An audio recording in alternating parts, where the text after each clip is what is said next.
Hello guys, welcome back para sa channel natin. And for today's video, ipapakita ko sa inyo kung ano yung itsura sa Pico Beach. Dito pag nag-book ka ng hotel, meron kang access sa beach. Ito guys, yung beach. Ayan, ito yung mga activity.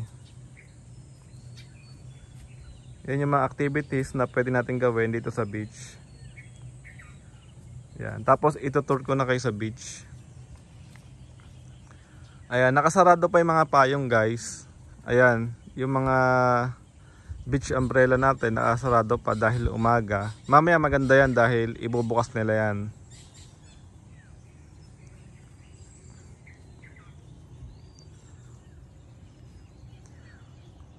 Ayan. Ayan yung itsura ng ating beach.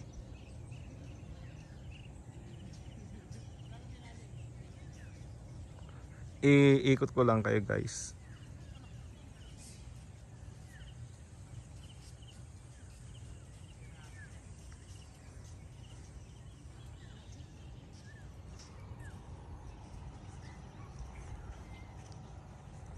Ayan guys, dun sa gawi doon, dun yung mga club member. Ibig sabihin, yun yung may mga nabiling condo dito sa Pico.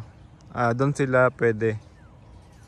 Kumbaga meron silang sariling pool doon. Ipakita ko sa inyo guys kung ano yung itsura ng Pico Beach.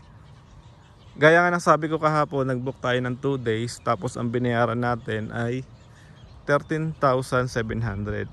Dahil naka-promo yun. Pero pag hindi siya naka-promo guys, aabot siguro ng mga 17,000 for 2 days. Pero lagi naman nagpo-promo yung Pico Sands Hotel.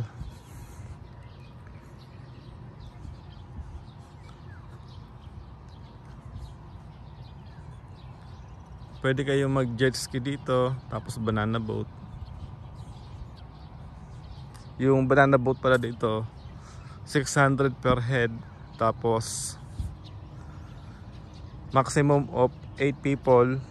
Then minimum na magre-rent ay 5 people for 15 minutes na yun. Ayun guys, medyo malayo yung mga jet ski, tapos yung banana boat naka-park pa.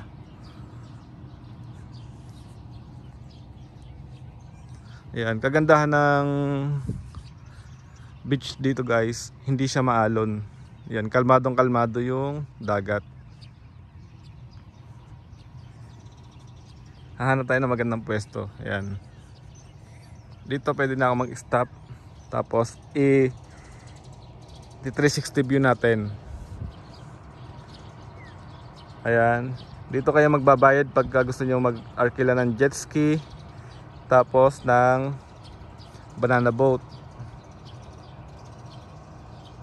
Tapos nandyan yung swimming pool para sa mga member, club member. Yun yung mga may access dyan. Yung nakabili ng condo, yun yung mga club member. Marami kasing condo dito guys. Ayan, nandun yung ating mga activities. Yan yung ating dagat. Kalmadong kalmado. Umaga ngayon guys. Sa hapon kalmado pa rin. Dahil kahapon nag-swimming ako, hindi siya nag-high tide. Yan yung ating mga boat. Diyan sasakay yung mga gusto mag-snorkeling.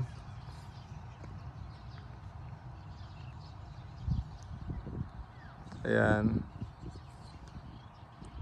Mas maganda dito guys kapag weekdays, kukunti lang yung tao.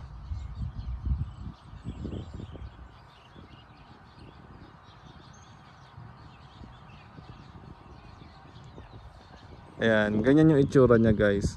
Ayan, medyo dumadami na yung tao dahil mag 6 AM na. Ayan.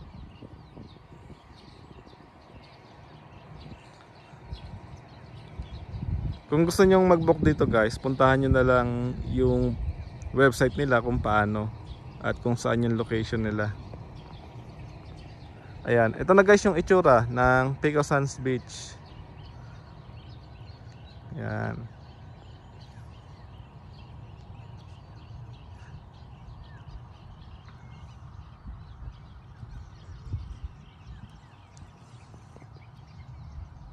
Ayan, maganda rin dito guys. Kapag weekend naman, medyo maraming tao. So, ngayon weekend tayo nagpunta kaya fully booked sila. Kaya maraming naliligo kapag hapon. Pero pagka umaga, kukonti lang.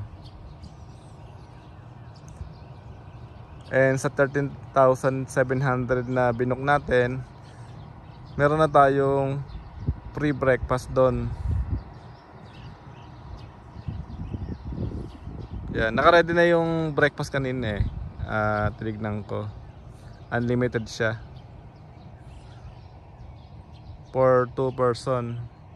Then kapag may kasama kayong bata, mag-a-additional na lang kayo.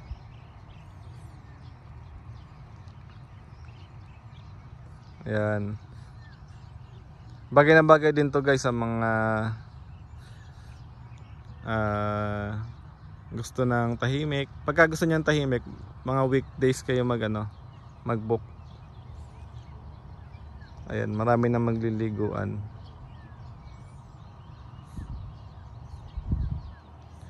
Yan, mamaya guys, maganda yung view nito kasi nakabukas na yung mga umbrella dyan. Ngayon kasi umaga, kaya nakasarap pa.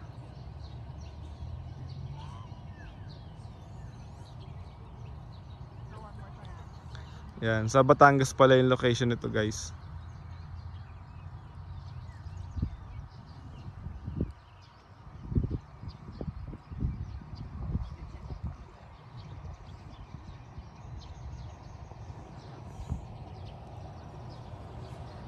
Yan, kahapon nakita ko may nagpa-set up dito ng dinner. Diyan, may mga candle. Yan, pagka gusto niyo mag-date, pwede kayo magpa-set up diyan. And kung gusto niyo nang ayos ng event, tumawag muna kayo sa kanilang information para malaman niyo kung paano and kung magkano.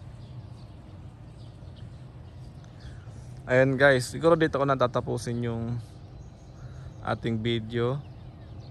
Ibinahagi ko lang sa inyo kung ano yung itsura ng beach dito sa Pico. Kung sulit ba yung renta natin, yung pag-book natin.